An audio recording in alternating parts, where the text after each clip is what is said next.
Good morning everyone. My name is Sanjeev Kumar. जैसा कि हमने पिछले वीडियो में बोला था कि हम थर्मोडायनेमिक पे क्वेश्चनों की एक प्रैक्टिस सीरीज लेके आएंगे, ठीक है। उसको हम आगे बढ़ाते हुए देख रहे हैं कि हम नया क्वेश्चन लेके आए। ये मेरा क्वेश्चन किसके ऊपर है? ये मेरा क्वेश्चन है उसके ऊपर, फर्स्ट लॉ के ऊपर बेस्ड, ठीक है। उसका कंसेप्ट देखेंगे भी, उस कंसेप्ट को हम यहाँ पे कैसे यूज कर सकते हैं। देखिए, मैं आपके लिए हर एक क्वेश्चन नया लेके आऊँगा। ऐसा नहीं है कि मैं सारे PYQ कराऊंगा, ऐसा नहीं हो सकता, ठीक है। जितने भी PYQ होंगे, जैसे मान लो इस क्वेश्चन में जितने भी कवर हो सकते हैं, मैं बता दूंगी इस टाइप का क्वेश्चन है, ये इसमें ये कंसेप्ट लगा हुआ है, वो आप कवर कर सकते हैं। कोशिश ये रहेगी कि हम नए क्वेश्चन लेके आएँ, ठीक है। जिससे क्या होगा कि हमारा कॉन्फिडेंस बढ़ेगा, ठीक है। एक हमारा कॉन्फिडेंस अप होगा। इसलिए मैं कह रहा हूँ कि अच्छे अच्छे क्वेश्चन करेंगे, ठीक है। अच्छे टाइप के क्वेश्चन करेंगे, बढ़िया वाले क्वेश्चन करेंगे, ठीक है। इस क्वेश्चन को देखते हैं। मैंने क्या बोला था कि क्वेश्चन क्या है, ये मेरा फर्स्ट लॉ के ऊपर बेस्ड है। अब हम देखते हैं क्या कंसेप्ट लगेगा इस पर। इससे पहले मैं आपको थोड़ा सा ओवरव्यू दे देता हूँ कि फर्स्ट लॉ में हमारे पास इक्वेशन क्या की। देखिए, सबसे पहले क्वेश्चन इक्वेशन आई थी फर्स्ट लॉ में, किसके लिए आई थी? साइकिल के लिए।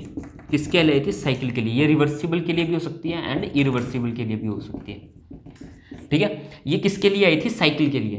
पहले जो प्रोसेस आई थी ये साइकिल के लिए ले आई थी, और ये आई थी क्लोज सिस्टम के लिए, ठीक है। इसके बाद मेरे पास कौन सी, इसके बाद मेरे पास जो इक्वेशन आई है वो आई है प्रोसेस के लिए। किसके लिए आई है? प्रोसेस के लिए। आपने ये इक्वेशन पढ़ी होगी, मैक्सिमम आपने ये इक्वेशन पढ़ी होगी। मैं बताता हूं दोनों में फर्क क्या, दोनों में क्या फर्क है, ठीक है। तो मैं अभी बताता हूं कि दोनों में फर्क क्या है, ठीक है। ये क्वेश्चन है मेरी प्रोसेस के लिए, ठीक है। रिवर्सिबल हो एंड इरिवर्सिबल हो, कोई सी भी हो, क्लोज सिस्टम होना चाहिए, ठीक है भाई। अब इसमें फर्क क्या है? इसमें इतना फर्क नहीं है। ये देखिए, जो मेरे पास ये एनर्जी होती है ना, DE, ये क्या होती है? DU काइनेटिक एनर्जी, ये इंटरनल एनर्जी है, प्लस पोटेंशियल एनर्जी, ठीक है। ये मेरा क्या होता है? Internal energy, kinetic energy, potential energy. कैसे? अब मान लो मेरा सिस्टम है, अब मानते हैं मेरे पास एक, मैं बताता हूँ कि वो इक्वेशन कैसे है, मॉडिफाई है थोड़ा सा, ठीक है। मेरे पास एक ये है, एक मिनट रुकिए, बस थोड़ा सा रुकिए, मैं आपको सारा एक एक चीज क्लियर कर दूंगा कि इसमें क्या फर्क है थोड़ा सा, ठीक है। यहाँ पे क्या है मेरा? Kinetic energy and potential energy क्या है? जीरो। यहाँ पे क्या है मेरा? Kinetic energy and potential energy क्या है? जीरो। क्योंकि मेरा जो सिस्टम है वो किस पे है? रेस्ट पे है, और मेरा सिस्टम कोई मोशन नहीं कर रहा है, रेस्ट पे है। एंड उस पे ना तो पोटेंशियल एनर्जी ना काइनेटिक एनर्जी, उसके पास सिर्फ क्या है? इंटरनल एनर्जी है। उसके पास क्या है? सिर्फ इंटरनल एनर्जी। इसमें क्या है? मेरे पास काइनेटिक एनर्जी भी है, इंटरनल एनर्जी भी है, एंड पोटेंशियल एनर्जी भी है, ठीक है। मेरे पास internal energy, kinetic energy and potential energy है। कैसे? अब देख लेता हूँ, एक एग्जांपल दे देता हूँ छोटा सा, उसके बाद मैं क्वेश्चन को शुरू करूंगा, ठीक है। ये मेरा किसी वेलोसिटी से मूव कर रहा है। इसके पास क्या है? एक तो पोटेंशियल एनर्जी है, हाई टेक एच, ठीक है। एक क्या कर रहा है? ये वेलोसिटी है इसकी, जिसकी से काइनेटिक एनर्जी है। कुछ इसके अंदर गैस वगैरह होगी, सिस्टम होंगे, जिसकी अपनी एक इंटरनल एनर्जी होगी, ठीक है भाई। ये एक छोटा सा वो है कि इसको सिर्फ थोड़ा मॉडिफाई किया गया है, थोड़ा अजम्पशन लिया गया है, कि मेरी kinetic energy and potential energy क्या है? जीरो है। अगर मान लो मेरे पास कोई क्वेश्चन ऐसा आ जाता है जिसमें मेरा सिस्टम मूव कर रहा है, तो हम वहाँ पे क्या कर लेंगे? काइनेटिक एनर्जी, या किसी हाइट से गिर रहा है और मूव भी कर रहा है, जैसे ये इंक्लाइंड प्लेन है, तो हम पोटेंशियल एनर्जी को भी इंक्लूड कर लेंगे, तब हम ये इक्वेशन यूज कर सकते हैं, ठीक है। कोशिश मैक्सिमम 95% क्वेश्चन आपके पास यही है कि आपका सिस्टम आपके पास रेस्ट पे है। अगर ऐसा क्वेश्चन कोई आता है आगे तो हम उस पर भी करेंगे, ठीक है भाई। अब मैं क्वेश्चन की तरफ बढ़ता हूं और आपको बताता हूं कि क्वेश्चन बड़ा अच्छा है। इसमें ना वर्ड्स के ऊपर ध्यान देंगे, क्वेश्चन के जो वर्ड्स है ना इसके ऊपर ध्यान देंगे, क्योंकि वर्ड्स के अंदर ही कंसेप्ट छुपा हुआ है, ठीक है। अब क्वेश्चन को पढ़ते हैं। An insulation rigid tank initial content 0.7 kilogram of helium gas, ठीक है। कितना है मास? 0.7 kg। एक एक चीज लिखते चलेंगे। और मेरा टेम्परेचर कितना है? 27 डिग्री सेल्सियस, ठीक है। और मेरा प्रेशर कितना है? ध्यान देखना, एंड प्रेशर 350 किलो पास्कल। एक एक चीज को ध्यान रखते चलेंगे। हर मैंने क्या किया, एक एक वर्ड को पढ़ेंगे, ठीक है। एक paddle wheel with the power rating of 0.015 kilowatt का है, जो ऑपरेट कर रहा है किसको, टैंक को, कितने मिनट के लिए, 30 मिनट के लिए। अब हमें डिटरमाइन क्या करना है, फाइनल टेम्परेचर निकालना है, फाइनल प्रेशर निकालना है, किसका निकालना है, हीलियम गैस का। हमारे पास सिस्टम क्या है, हीलियम गैस हमारा क्या है, सिस्टम है। हमें हीलियम गैस का क्या निकालना है, फाइनल टेम्परेचर निकालना है, फाइनल प्रेशर निकालना है। ठीक है, ये चीज़ आप ध्यान रखना। ठीक है, अब मैंने क्या कहा था कि वर्ड्स के ऊपर ध्यान देना, सही कह रहा हूँ भाई। देखिए यहाँ पे क्या गिवन है, इंसुलेशन। कहीं पर भी आपको इंसुलेशन नजर आए मतलब क्या होगा, उसमें हीट, उस सिस्टम में से हीट क्या हो रही है, जीरो ट्रांसफर हो रही है। ठीक है, इंसुलेशन रिजिड टैंक, ये एक टैंक है, बना देता हूँ। ये मेरे पास एक टैंक है, साइड में बनाता हूँ ताकि न्यूमेरिकल को अच्छे से समझे और करें। ठीक है, ये जो मेरे पास टैंक है ना, ये रिजिड टैंक है, क्या है, रिजिड टैंक है। ये रिजिड टैंक है, इसमें से क्या हो रहा है, जो हीट पास हो रही है ना, मान लो इसके अंदर मान लो कुछ हीट है, वो मतलब कि इस बाउंड्री को क्रॉस नहीं कर रही है, ये इंसुलेशन का काम कर रहा है। ये क्या है, इंसुलेशन है। इसमें से हीट क्या हो रहा है, मेरा पास नहीं हो रहा है, निकल नहीं रहा है, हीट मेरा लॉस नहीं हो रहा है, हीट का कोई लॉस नहीं हो रहा है यहाँ पे। ठीक है, एक चीज ये समझ आ गई। अब इसने एक चीज और बोल दिया, रिजिड टैंक। रिजिड टैंक का क्या मतलब होता है कि इसका वॉल्यूम कॉन्स्टेंट रहेगा। क्या रहेगा, वॉल्यूम मेरा क्या रहेगा, कॉन्स्टेंट रहेगा। इसका वॉल्यूम क्या रहेगा, कांस्टेंट रहेगा। रिजिड का क्या मतलब है, मेरा वॉल्यूम क्या रहेगा, कांस्टेंट रहेगा। इसका एग्जांपल मैं आपको देता हूँ। जैसे मान लो मेरे पास एक गुब्बारा है, अब मैंने गुब्बारे में हवा भरनी शुरू कर दिया, पहले थोड़ी बढ़ी, फिर ज़्यादा बढ़ी, फिर उससे ज़्यादा भर दी। तो इससे क्या होगा कि मेरे जो बैलून का वॉल्यूम है ना, वो एक्सपेंड हो रहा है, उसका वॉल्यूम कांस्टेंट नहीं है, तो वो रिजिड नहीं है। तो यहाँ पे क्या है कि आप जितनी मर्जी गैस भर दो तो उसका वॉल्यूम कांस्टेंट रहेगा, वॉल्यूम के ऊपर कोई फर्क नहीं पड़ेगा, वॉल्यूम के ऊपर क्या कोई फर्क नहीं पड़ेगा। ठीक है भाई, ये चीज़ आगे समझ। मैंने क्या है ना, मैंने क्या कहा है कि एक एक वर्ड्स के ऊपर ध्यान देना शुरू करेंगे। वॉल्यूम मेरा क्या है, कॉन्स्टेंट है, वॉल्यूम क्या है मेरा, कॉन्स्टेंट है। अब गैस मास कितना है, 0.7 kg, टेम्परेचर कितना है, 27 डिग्री सेल्सियस। मेरा प्रेशर कितना है इसके अंदर, मेरा प्रेशर कितना है, ठीक है, मेरा टेम्परेचर कितना है 27 डिग्री, और मेरा प्रेशर कितना है 350 किलो पास्कल। मेरा प्रेशर कितना है 350 किलो पास्कल, 350 किलो पास्कल, और मास कितना है मेरा 0.7 kg। ठीक है, अब मैंने क्या किया, गलत लिख दिया भाई, ठीक है सूर्य भाई, इसके अंदर ही बाहर ही लिखा हुआ है, ये साइड में लिखा हुआ है, इसके अंदर भी मेरे को सिस्टम लगाना है। देखिए अब इसके अंदर क्या सिस्टम है, इसने एक चीज और बोल दी है, ध्यान से देखना। तो a paddle wheel with the power rating of 0.015 kilowatt is operated with in the tank of 30 minute के लिए। टैंक के अंदर क्या है कि मेरा एक ऑपरेटिंग सिस्टम लग रहा है, ये मेरा एक ऑपरेटिंग सिस्टम है, व्हील है, ये क्या कर रहा है,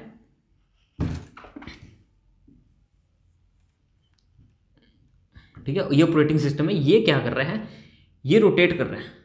ठीक है, ये रोटेट कर रहा है, ठीक है, ये रोटेट कर रहा है। अब ये मेरा पावर सिस्टम है जो कितनी पावर प्रोड्यूस कर रहा है, पावर कितनी है इसकी, ये लिखो, पावर कितनी है 0.015 किलोवाट, कितने मिनट के लिए ये है, टाइम कितना है 30 मिनट, टाइम कितना है 30 मिनट। इस चीज़ को ध्यान से समझेंगे, एक एक चीज़ को क्लियर करते चलेंगे। ठीक है, ये क्या करेगा मैं बताता हूँ प्रोसेस क्या है। जब ये घूमेगा ना भाई, जब ये रोटेट करेगा ना, अंदर जितनी भी गैस है ना, उसका टेम्परेचर देखियो। पहले कोई चीज़ क्या है, रेस्ट पे, मेरी कोई चीज़ क्या है, मान लो ये मेरे पास एक चीज़ है, ये क्या है, मेरा वाटर है, क्या है, रेस्ट पे। अब मेरे को क्या करना है, ये इसकी इनिशियल स्टेट है, इनिशियल कंडीशन क्या है, इनिशियल स्टेट क्या है इसकी, ये है, मास इतना है, टेम्परेचर इतना है, प्रेशर इतना है। ठीक है, इस इनिशियल स्टेट कितनी है, इतनी। अब मैं क्या करता हूँ कि इसके अंदर मान लो एक रोटेशन, मान लो इस को यहाँ से कटिंग करके इसके अंदर मैं एक व्हील लगा लेता हूँ, उसको रोटेट करना शुरू कर देता हूँ। उससे क्या होगा, उससे क्या होगा कि इसके अंदर कुछ ना कुछ चेंजेस आएंगे। क्या आएंगे, टेम्परेचर कितना बढ़ेगा, फाइनल टेम्परेचर बढ़ेगा या घटेगा, फाइनल प्रेशर क्या होगा, वो चीज़ हमें निकालनी है। वो किसकी वजह से होगा, जब मैं इसको ये रोटेट करना शुरू कर जाएगा। ठीक है, जब ये रोटेट करना शुरू करेगा, उसकी वजह से टेम्परेचर प्रेशर में क्या चेंजेस आएंगे, वही हमें निकालना है। उसकी वजह से टेम्परेचर और प्रेशर में क्या चेंजेस आएंगे, वही हमें निकालना है। अब मैंने क्या बताया था आपको, इक्वेशन बताई थी, कौन सी इक्वेशन बताई थी मैंने, dq equal to du plus dw। ठीक है, dq इक्वल टू, ये मैंने बताई थी फर्स्ट लॉ इक्वेशन की, फर्स्ट लॉ, ठीक है, फर्स्ट लॉ की है, थर्मोडायनेमिक्स की फर्स्ट लॉ की है, क्या इक्वेशन है ये। ठीक है, dq equal to du dw। dq मेरा क्या है, हीट लॉस है, ये इंटरनल एनर्जी है, ये हीट है, ये इंटरनल एनर्जी है, ये मेरा वर्क डन है। ठीक है, मैंने कितना वर्क ट्रांसफर किया, कितनी हीट ट्रांसफर की। ठीक है, अब मैंने आपको एक कंसेप्ट बताया था कि मेरा क्या है, इंसुलेशन है, तो मेरा dq क्या होगा, मेरा जीरो होगा। इंसुलेशन है कि अंदर का जो टेम्परेचर है, अंदर का जो टेम्परेचर है मतलब वो ट्रांसफर नहीं होगा, हीट मेरी क्या होगी, ट्रांसफर नहीं होगी बाहर, ठीक है। तो ये क्या हो गया मेरा जीरो। अब zero D you plus D you, ये फर्स्ट इक्वेशन है जिसको मैं यूज कर रहा हूं, ठीक है। अब मेरे को यहां से क्या निकालना है, मेरा फाइनल टेम्परेचर निकालना है। अब कैसे निकालेंगे, अब एक चीज हमेशा ध्यान रखना, देखना एक चीज हमेशा ध्यान रखना, एक थोड़ा सा यहाँ पे कंसेप्ट एक हो रहा है, work done on the system, कि ये क्या हो रहा है, मेरे सिस्टम के ऊपर वर्क हो रहा है। ये क्या हो रहा है, ये मेरा सिस्टम है, ये मैंने बाउंड्री डिसाइड करते, ठीक है, मैंने जूम कर लिया, ये मेरा सिस्टम है, ये क्या है, ये मेरा क्या है, सिस्टम है। इसके अंदर क्या है, गैस है भाई, इसके अंदर क्या है, गैस है, हीलियम गैस है भाई इसके अंदर, ये इसके अंदर क्या है कि हीलियम गैस है, ठीक है, ये मेरे गैस है और ये मेरी बाउंड्री है, ये मैंने अपना सिस्टम रिज्यूम कर लिया, ये मैंने क्या कर लिया, अपना सिस्टम रिज्यूम कर लिया। अब मेरी गैस के ऊपर वर्क हो रहा है, work done on the system. अगर मैं कोई कार्य अपनी गैस के ऊपर कर रहा हूँ, मेरा वर्क क्या हो रहा है, मैं वर्क किस पे कर रहा हूँ, अपनी गैस के ऊपर कर रहा हूँ, तो मेरा वर्क क्या होगा, नेगेटिव होगा, तो मेरा वर्क क्या आएगा, नेगेटिव आएगा, ठीक है। अगर मेरा सिस्टम खुद वर्क करे, अगर मेरा सिस्टम खुद वर्क करे किसी भी चीज़ के ऊपर, इसका भी मैं एग्जांपल दूंगा पिस्टन सिलेंडर के बारे में, जब हम पिस्टन सिलेंडर के ऊपर भी न्यूमेरिकल करेंगे तब वहां समझाएगा, वहां मेरा वर्क क्या होगा, मेरा पॉजिटिव होगा, वर्क डन, ये है मेरा work done by the system, ये work done on the system, ठीक है, ये ऑन द सिस्टम हो रखा है, ठीक है, ये बाय द सिस्टम है। और एक चीज और ध्यान रखना, जब मैं हीट सप्लाई करूंगा, अगर मान लो, देखो मैं इसका एग्जांपल देता हूं, हीट ऐड करूंगा, तब मैं हीट ऐड करूंगा, जैसे आप घर में चाय बनाते हैं, चाय बनाते हैं, क्या करता है कि उसमें पानी वगैरह सब कुछ डाल दिया आपने, वाटर वगैरह सब, मिल्क वगैरह डाल दिया, अब क्या करना, वो गर्म हो गया, पहले क्या था वो मिक्स किया था, मतलब कि पहले वो गर्म नहीं था, अब उसका टेम्परेचर क्या हो गया, इंक्रीज हो गया, आपने क्या किया, उसमें हीट ऐड की, मतलब कि आपकी हीट क्या होगी, पॉजिटिव होगी। अब क्या करना, उसी को उठा के साइड में रख दो 15-20 मिनट के लिए, तो क्या करेगा, उसका टेम्परेचर डाउन हो जाएगा, तो उसमें से हीट क्या होगी, लॉस होगी, लॉस होगी, तब हम क्या लेंगे, नेगेटिव लेंगे। ये मेरी है कंडीशन, ठीक है, ये मेरी कंडीशन है कि वर्क को नेगेटिव कब लेना, पॉजिटिव कब लेना है, और वर्क को हीट को कब पॉजिटिव लेना है, हीट को कब नेगेटिव लेना है, ये चीज आ गई है समझ, ठीक है भाई। अब डी को हम क्या लिख सकते हैं, MCV dt, ये तो समझ आया ना, कैसे लिख सकते हैं ये, ठीक है, MCV dt लिखते हैं, ये आपने पढ़ा होगा, ठीक है। अब लिखते हैं, ऐड करते हैं, डी को क्या लिख सकते हैं हम, MCV dt। अब यहाँ पे मेरा वर्क डन क्या होगा, ठीक है, अब बाउंड्री को क्रॉस कर रहा है ये फैन, ठीक है, ये बाउंड्री को क्रॉस किया जा रहा है, अब बाउंड्री क्रॉस करें, अब यहां से हम क्या निकालते हैं, वर्क निकालेंगे, ठीक है। ये मेरा क्या कर रहा है, ये व्हील है मेरा, जो ऑपरेटिंग व्हील है, पैडल व्हील है, जो मेरा पैडल व्हील है, ये मेरे बाउंड्री को क्रॉस कर रहा है। अब ये कितना वर्क कर रहा है, निकालते हैं, वर्क निकालते हैं। देखिए ये है मेरा पावर 0.015, ठीक है, ये है मेरा पावर इसकी। अब ये कितने मिनट के लिए चला हुआ है, 30 मिनट, ठीक है, 30 मिनट के लिए। अब इसकी यूनिट पे थोड़ा सा ध्यान देना, अब यहाँ से वर्क निकालते हैं, इसकी यूनिट पे क्या करना, थोड़ा सा ध्यान देना, क्या देंगे, इसकी यूनिट पे थोड़ा सा ध्यान देते हैं। देखिए इसकी यूनिट है किलोवाट और ये है मेरा मिनट में, ठीक है। अब इसको चेंज करते हैं, वोट को क्या ले सकते हैं, जूल पर सेकंड लिख सकते हैं, इनटू मिनट। अब मिनट को चेंज करते हैं किस में, सेकंड में, ये कर दिया मैंने, मान लो मिनट को मैंने 60 सेकंड लिख दिया, ठीक है, सेकंड से सेकंड क्या है, तो ये कितना गया, किलो जूल इंटू 60, ये चीज़ आ गई मेरे पास। अब मैं यहाँ पे यही चीज़ करूँगा, यहाँ पे ये यूनिट देख लिया आपने, यहाँ पे मैंने यही चीज़ किया। अब इसको मैं अच्छे से चेंज करता हूँ, कहाँ पे करें, ये तो चीज़ समझ आ गई ना भाई, ये मेरा किलो जूल में आ जाएगा। अभी मैं चेंज कर लेता हूँ थोड़ा सा, 0.015 इंटू 30 इंटू 60। अब ये मेरा किस में हो गया, सेकंड में। अब ये मेरा किस में है, किलो जूल पर सेकंड में। मैंने क्या बोला, वाट को क्या लिख सकते हैं, जूल पर सेकंड लिख सकते हैं। ये पता है सेकंड से सेकंड जाएगा तो ये कितने में आ जाएगा, किलो जूल में आ जाएगा। अब चेंज करते हैं इसको, एक मिनट कैलसी लेके,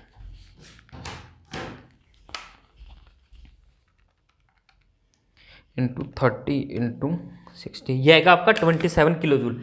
ये कितना आ जाएगा वर्क आपका, 27 किलो जूल। वर्क कितना आ गया आपका, ये मैंने डॉट इसलिए लगाया था क्योंकि ये टाइम है, ये जूल पर सेकंड है, तो ये जूल पर सेकंड है। जब भी टाइम का रेट का फंक्शन आता है तो मैं उसके ऊपर डॉट लगा सकता हूँ, ठीक है भाई।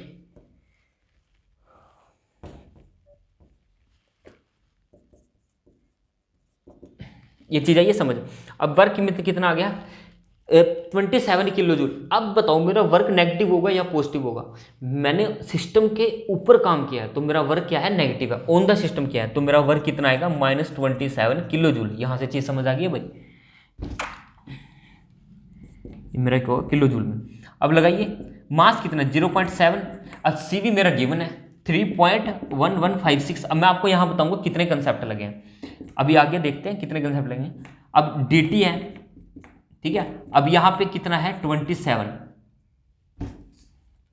ये कितना है, 27 मेरे पास वर्क कितना है, 27। इसको dt लिखिए, ये हो सकता है, ठीक है। अब 27 को इस साइड लेके जाइए, दूसरी साइड 0.7 इंटू 3.1156 इंटू dt। अब यहां से निकालते हैं, आंसर क्या आएगा भाई। क्वेश्चन बड़े आसान है, आपको कंसेप्ट पता होना चाहिए। हर एक क्वेश्चन आसान है भाई, हर एक क्वेश्चन आसान है, आपको कंसेप्ट। अब dt क्या लिख सकते हैं, T final minus T initial, ये लिख सकते हैं, टेम्परेचर को लिख सकते हैं ना। dt का मतलब ये होता है T final minus T initial. 0.7 into,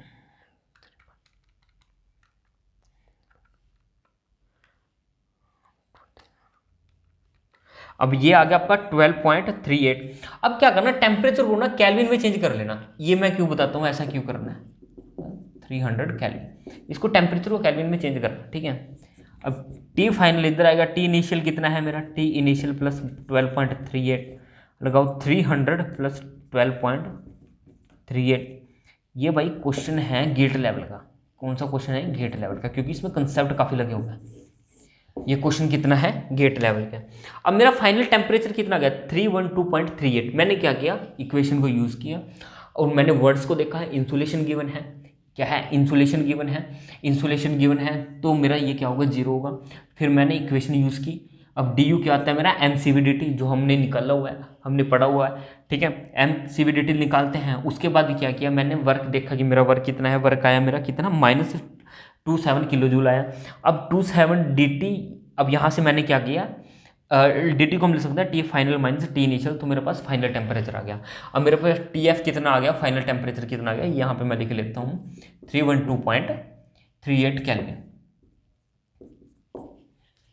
final temperature मेरे पास कितना आ गया, इतना आ गया।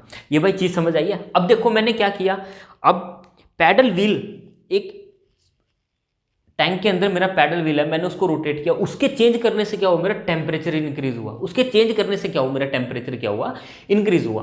अब ये चीज समझ आई है।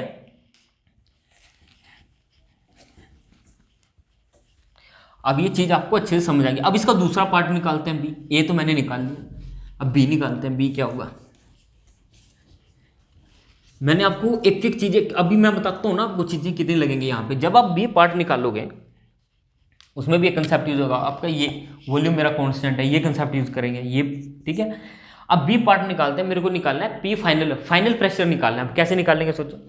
आपको पता है, आपने एक चीज याद की होगी, ideal gas equation, PV is equal to MRT.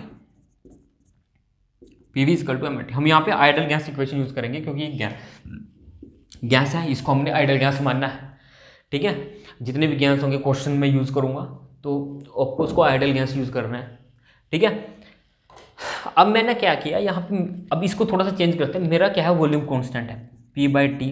जब आपने प्रोसेस पढ़ी होंगी, constant volume process, constant pressure process, adiabatic process, isothermal process, polytropic process पढ़ी होगी ना, तब आपने वहाँ पे ये चीज़ें देखी होंगी, वहाँ पे ये यूज़ किया होगा। मैं बताता हूँ क्या यूज़ किया होगा आपने। वॉल्यूम मेरा कांस्टेंट है, मास मेरा कांस्टेंट है, ये कैरेक्टरिस्टिक गैस है आपका, ये कैरेक्टरिस्टिक गैस कांस्टेंट होता है, ये भी आपको कांस्टेंट है। ये टोटल टर्म क्या होगी मेरी, कांस्टेंट होगी, ठीक है। ये टोटल टर्म मेरी क्या होगी, कांस्टेंट होगी। P/T इजकल टू कांस्टेंट, ठीक है। अब इसको हम ये लिख सकते हैं ना, P1/T1 इजकल टू P2/T2, ठीक है। P1 इसको P1/T1 P2/T2, ये हम चीज लिख सकते हैं ना। अब इसी कंसेप्ट को हम यहाँ यूज करेंगे। हमने क्या, कौन सा कंसेप्ट यूज किया यहाँ पे, कांस्टेंट वॉल्यूम का। हमने कौन सा कंसेप्ट यूज किया यहाँ पे, कांस्टेंट वॉल्यूम का। P1/T1 इजकल टू P2/T2, ये चीज आ गई। अब हमें क्या निकालना, क्या है यहाँ पे, फाइनल टेम्परेचर निकालना है। ये मेरा फाइनल टेम्परेचर है। 2 पोजीशन का मतलब है कि सेकंड स्टेट क्या है, उसकी सेकंड, ये जो सेकंड स्टेट होगी वही उसकी क्या होगी, फाइनल स्टेट होगी। जो सेकंड स्टेट होगी वही उसकी क्या होगी, फाइनल स्टेट होगी। अब थोड़ा सा चेंजेस कीजिए इक्वेशन में, ठीक है। ये आ गया, सॉरी क्या निकालना है मेरे को, P2 निकालना है। सॉरी भाई,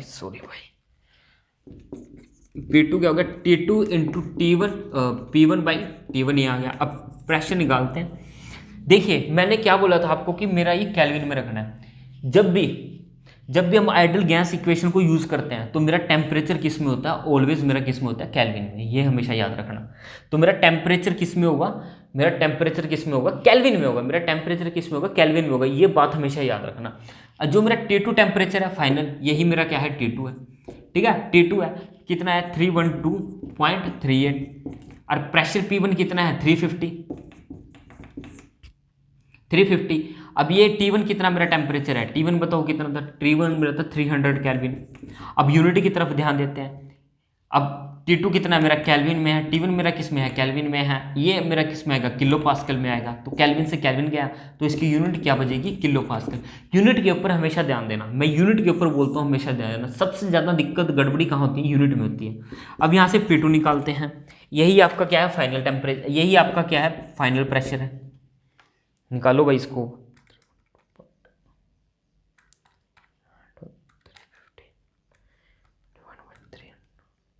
अब ये आ गया 364 किलो पास्कल। ये आ गया 364 किलो पास्कल। ये आपका आंसर हो गया। और टी फाइनल कितना टेम्परेचर है, ये आपका आंसर हो गया। इसको T2 बोल सकते हैं, 312.38 केल्विन। 312.38 केल्विन। ये कंसेप्ट समझ आया भाई। अब देखो मैं इसको एनालाइज करता हूँ। देखो पहले मैंने क्या किया, फर्स्ट लॉ इक्वेशन लगाई है। उसमें क्या था, मेरा इंसुलेशन DQ मेरा क्या होगा 0, क्योंकि मेरी ये सिस्टम क्या है, मेरा इंसुलेटेड है। रिजिड टैंक है तो वॉल्यूम मेरा क्या होगा, कांस्टेंट। वॉल्यूम मेरा क्या है, कांस्टेंट है। जब मेरा वॉल्यूम कांस्टेंट है तो मैंने कांस्टेंट वॉल्यूम प्रोसेस का इक्वेशन यहाँ पे यूज किया। देखना ध्यान से, ये वही है। यहाँ से मैंने क्या किया, P2 निकाल है, और वहाँ से क्या निकाला है मैंने, T फाइनल निकाला है। इसमें देखो इंसुलेशन वाला कंसेप्ट लगा है, रिजिड टैंक वाला कंसेप्ट लगा है, लगे है ना कंसेप्ट। फिर इसमें मैंने आइडियल गैस इक्वेशन को यूज़ किया। ठीक है, उसमें मैंने यूनिट्स को चेंज किया। मैंने आपको समझाया कि टेम्परेचर किस में होगा, केल्विन में होगा। देखो मैंने आपको इस क्वेश्चन में कितनी चीज़ों के बारे में बता दिया। ये एक क्वेश्चन नहीं है, इसमें बहुत सारे छोटे छोटे क्वेश्चन बन सकते हैं। जैसे आपको मैं बोल दूं कि मेरे पास एक इंसुलेशन टैंक है, ठीक है, एक इंसुलेशन टैंक है, उसमें ये बताओ मेरा क्या उसमें हीट ट्रांसफर होगा, नहीं होगा। तो DQ कितना हो गया, 0। मेरा हीट ट्रांसफर नहीं होगा। अब ये बोल देता हूँ कि मेरे पास एक कांस्टेंट वॉल्यूम प्रोसेस है, ठीक है, एक रिजिड टैंक है। वो कौन सी प्रोसेस है, वो कौन सी मेरी कांस्टेंट वॉल्यूम प्रोसेस है, क्योंकि उसका वॉल्यूम चेंज नहीं हो सकता, रिजिड है। अब मैं बोल देता हूँ कि मेरे पास एक इंसुलेशन रिजिड टैंक है, तो उसका क्या होगा, कांस्टेंट वॉल्यूम भी है, उसमें मेरा हीट भी ट्रांसफर होगा। अब समझ आया कि एक क्वेश्चन में कितने क्वेश्चन है, एक क्वेश्चन में बहुत सारे क्वेश्चन है भाई। ध्यान से पढ़ो, देखो ये बड़े अच्छे अच्छे कंसेप्ट लगाए। ये गेट लेवल का क्वेश्चन है भाई, ठीक है। कौन से लेवल का क्वेश्चन है, गेट लेवल का क्वेश्चन है। धन्यवाद भाई।